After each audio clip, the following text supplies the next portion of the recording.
Welcome back to the Run Radio podcast. My name's Trina Wilcox, and my guest today, someone I met at the farmer's market, Cody Walker. You are a writer, and from what I've noticed on your email, a teacher? Yes, yeah, I think this is my 15th or 16th year of teaching, something like that. Like, Bless you. geez, That when you, that's I that's was a looking tough back to job. my, yeah, I was looking back to my wife for confirmation, and she's kind of like, I don't know, She's like me. I don't know. Maybe feels like an eternity. Maybe I don't know.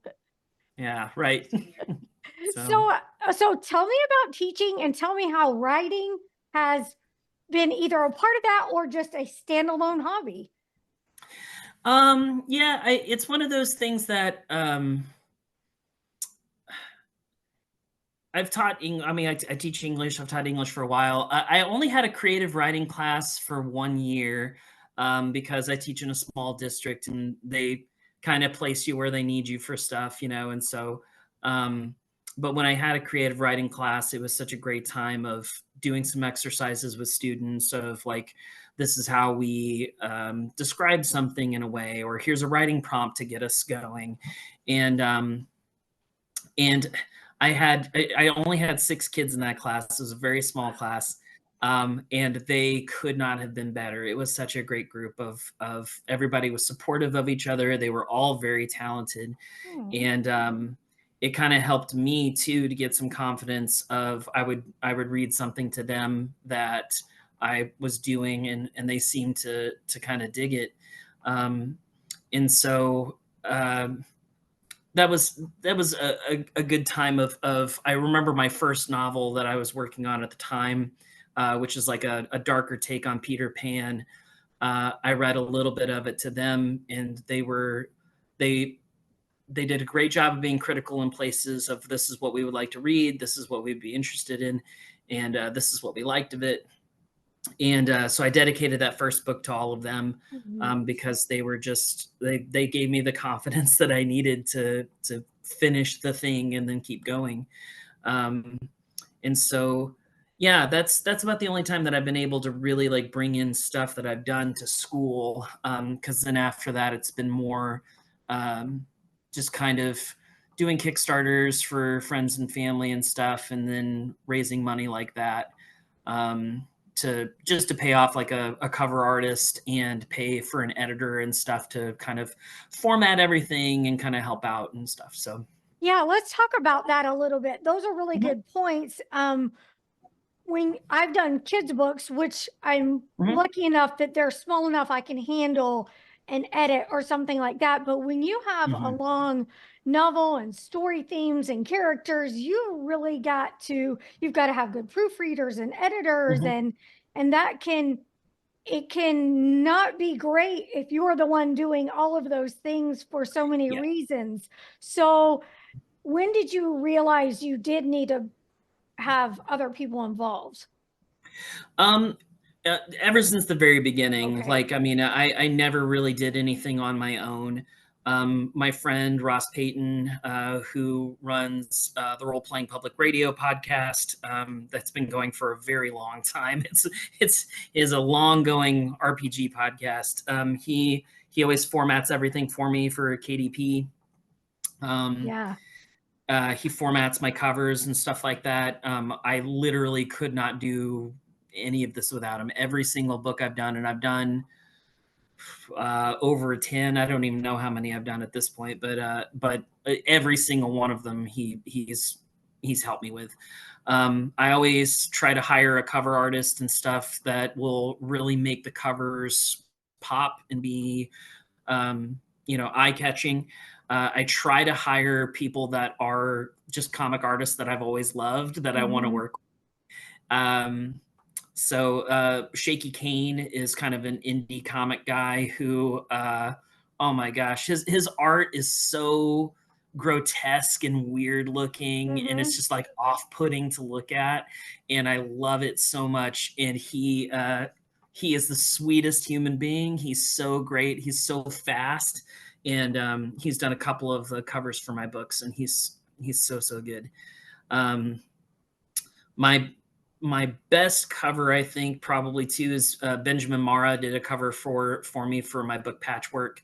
Ben Mara has like a daily comic that he does on Patreon that's really good too. And so yeah, I just always try to find people that I think do really interesting things that I want to work with, and ask them how much, and make sure that I have enough money that I can pay you for it.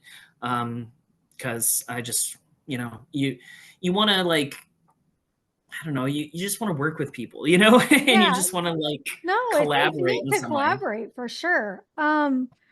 What about the publishing process? How did you know right away how you were going to do it, or did you have to nestle into the idea of wanting to self-publish?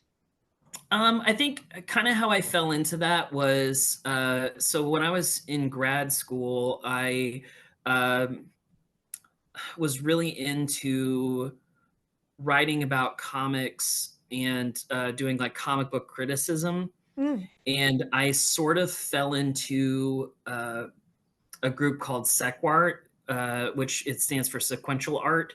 And they would just make these books that were about, they were academic texts about comics.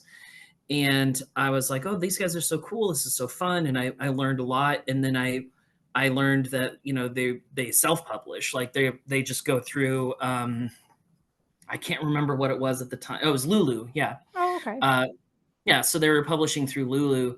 And I was like, wow, okay, well, if these guys can make like books about comics through Lulu, then I could write a novel and publish it. And so talking about it with Ross was like, well, KDP is really kind of the one that I use. And so we switched to KDP, and I've never looked back. That's just kind of where everything sits. Yeah. So Yeah. it's good. For you, do you think you'll always stay with self-pub, or would you, if the opportunity came by, would you consider traditional? If if someone read something and they're like, please let me give you money so that I can publish it instead, I would go, oh my God, please do that. Um, but I've kind of viewed working on books kind of the way my grandpa used to do woodworking. Hmm. Like my grandpa was really the best craftsman. He was amazing. He made all kinds of like just toys for kids. I mean, he really was kind of like a strangely like a Santa Claus. Like he Aw. would just make like just stuff for free, and he didn't expect anybody to pay him for anything.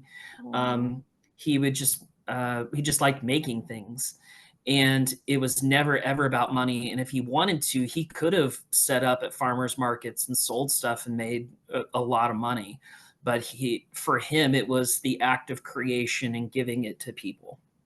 And I like making money, enough money to pay my artist and pay my editor, and then have enough left over for a next project.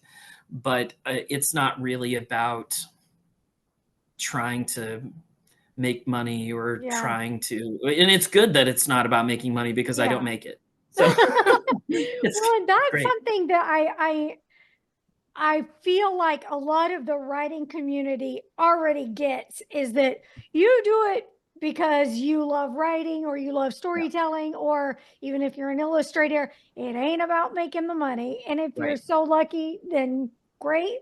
But if not, I love how publishing has changed, where we can tell stories, and the right, stories can be told that might not have seen the light of day, 10 years ago. right. Yeah, and for me, it's just about like working through puzzles in my head. Oh, neat. Like that's literally all it is. As I just think like, what would like currently like the thing I worked on this morning is about it's retelling the 12 labors of Hercules, but in rural Arkansas.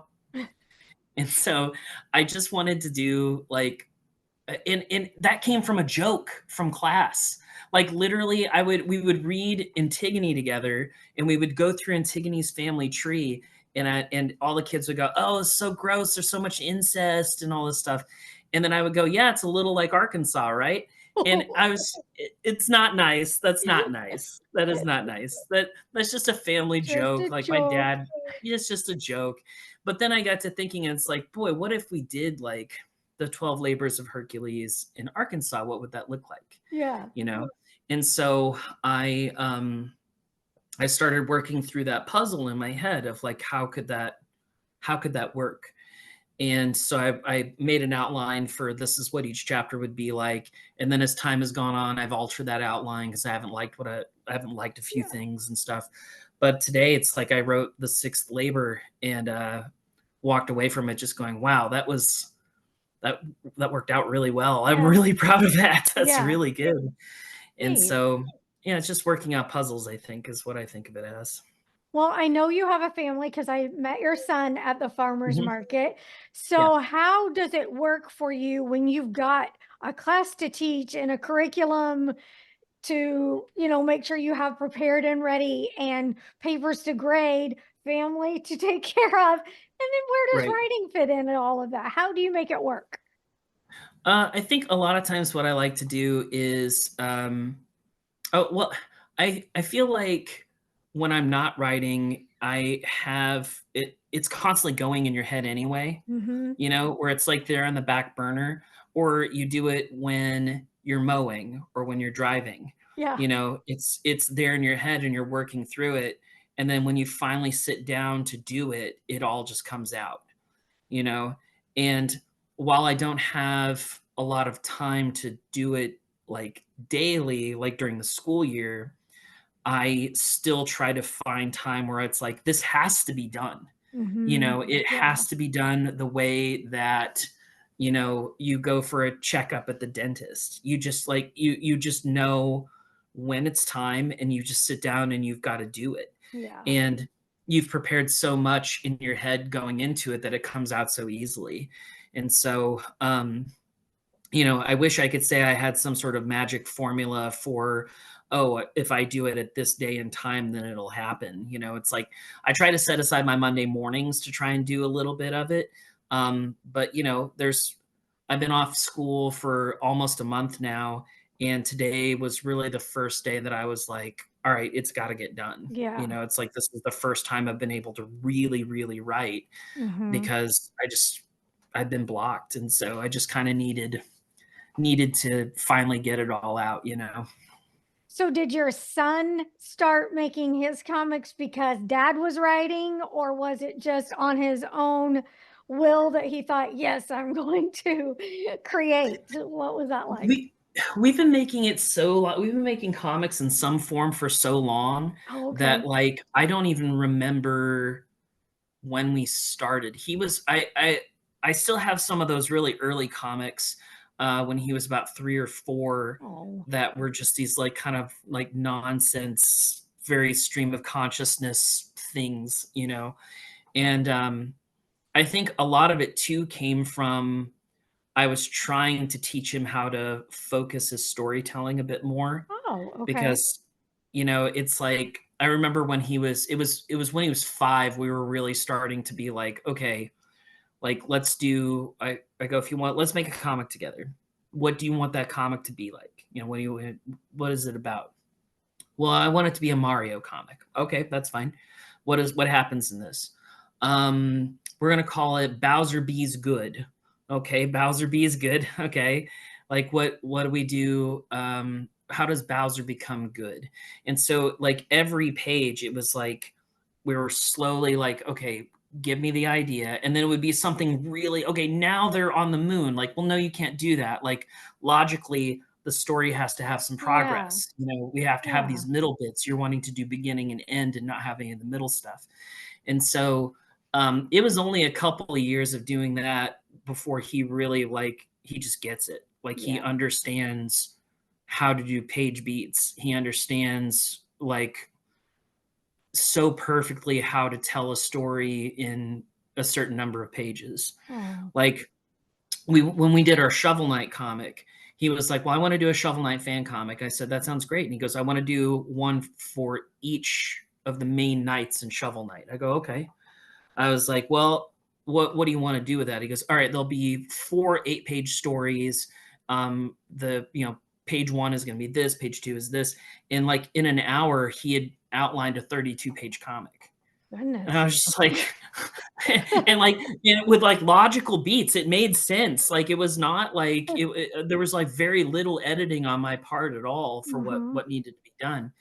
And then when we sat down to draw it, of course we change it as we go and stuff. But as far as the outline goes, it was fantastic. And so he's so fun to work with. He's so fun to make comics with. He's so funny. His jokes are just like they're just so killer. Like Yeah, he yeah. just I mean, and it's not in a oh, he's so juvenile kind of way. It's like no, his jokes are really sophisticated Yeah. for, he knows what's funny and he goes for it. And so Mm. it's just I don't know. He's very fun to work with. And that's not taking away from my daughter either, who I'm sure is probably listening. Yeah, Uh she's like, "Uh-huh, I'm over yeah. here." Yeah, she naturally like, she's watched us do it, and so she just goes and makes comics on her own. She does not want my help. She does not want me to draw Oh. anything. And her storytelling ability is really fantastic too. It's just it's not I don't know. I don't she's trying to pop in. Hey, come You can see a on in, say blurry version hi. of her there. Yeah. So, but yeah, they're really fun to make stuff with, and it's fun making stuff by yourself, but collaborating with kids and seeing where their imagination goes is just Yeah. there's just something about it. It's just so good. You mentioned Kickstarter and how it was more about the collaborative process. What made you even think to go to a farmer's market? Oh, I got invited by Jessie Stone. Very nice. Yes, yeah, she wanted to do an author's day in April, and then she's going Uh-huh. to do another one in September. Cool. And yeah, so I've known Jesse for ever and ever, just because I've always loved Lewd Lennons. We've got Lewd Lennons in our house, um, and so yeah, she's an inspiration. She is so ridiculously cool. Um, but yeah, she invited us to be there, and yeah, it could not have been a better day for us. That was an amazing day. It was so That was fun. really neat. I've been there so many times, and then Mhm, I'll have stretches where I haven't gone. And I was there, and mhm, I must have came across at least three writers, and I'm like, this is mhm. fantastic. Well, have I missed this? Yeah. I didn't think Yes. that there were writers usually, so it was just that Yeah. day. Then okay, I got lucky. Yeah, it was just Wow, that day, yeah. Yeah, that it's is one of those fantastic. it helped too because I kinda going into it, I was like, "I don't know how successful this is gonna be," just because I'd never done a Yeah. farmer's market before, It's like we only ever really set up at bookmarks in town, because our friend Josh owns that store, and he's, a really great dude and always has us back, and we do fairly well there, but the farmer's market, I was just like, "Oh, wow, I can't believe how well this is going. This went really, really well." And so it felt really nice to have people actually care about the Yeah, stuff that you do, that's so really it's good. neat. That's really fantastic. What kind of advice would you give writers out there that are overwhelmed and they don't even know where to start? um I think in terms of I don't know how to help people get started, but I do know how to help people finish, Okay, which sure. it's just there's always that next project that is so Hmm. shiny and new, and you think like, "Oh, that's gonna be better than the thing I'm working on." Yeah. It's like, "No, the thing you're working on is the best thing you've ever done." Hmm. So finish that thing, and then when you're finished, you can make money on it, enough to pay somebody else or at least to just say, "I have it in my hands, here it is." Yeah. You know? So it's just like, I've had people tell me before, they're like, "I don't know how you do this." I'm like, "Because you just have to tell yourself it has to be finished." Mm, Like, I have to finish this thing. And I know that not a lot of people read the stuff that I come out with. And if they do, they never talk to me about it. And so you create like this vacuum a little bit, where yeah. you're like, I don't know if anybody likes the thing that I'm doing. Yeah. If I get any feedback, I am over the moon about it. Like, thank you so much for telling me that you liked this. Yeah. It's really nice. Um, but you just have to tell yourself, I don't care if anybody sees this. I just need to finish the thing. and then I can move on to the shiny new thing after that, you know. Um, but yeah, I think that's really how you get stuff done, is just those self-imposed deadlines. Very good. And I guess as far as getting started goes, though, I always think, like, I know that this is like a cliche writer's advice, but I think it so works, though, is when people say, write the thing that you want to read. It's like I always think, like, everything that I write, I think, oh, I would love to read something like this. Mm-hmm. I wish somebody would do this thing, Yeah. you know? And I mean, it's like the whole reason we did a Home Alone comic together was because I would see people say, "Oh, what if Kevin McAllister fought Predator?" I'm like literally, you can make that now. Go make it, Yeah, you yeah. know? And no one makes it, so I was just like, "Well, my son and I will make it together." And so we did. And so, Fun. you know, that's how we just got started, because no one else was going to do it and I wanted to read it, so I'll make it. Awesome. Well, thank you so much for taking time. I'm so glad our paths crossed. I Me too. I would like for you to tell people where they can keep up with you and get your books. Yeah, so you can keep up with me on popgunchaos. Sorry, no, Popgun Chaos on Instagram. I used to have a website. I don't have that any longer because no one uses those anymore. But but I'm on Instagram at Popgun Chaos. My books are all on Amazon. You can just get on there and order them directly from Amazon. You can send me a message on Instagram, and I will send stuff to you. I also have a Patreon where people can support me Sure. on there. So that's also Popgun Chaos. And that's where my Hercules book is every month. So there's a new chapter at the end of the month every single month. And so I keep up with that. There's a ton of writing on there. So people it's just $1. Give me $1 and you can read literally almost everything that I've done. And There you so, go. so yeah, that's where people can find me. Awesome. Thank you so much. Come back anytime. Oh yeah, no, thank you so much. I appreciate you. Yes. And everybody, you can follow along, keep up with new podcasts, link over to whichever platform you want to watch or listen from runradio.net.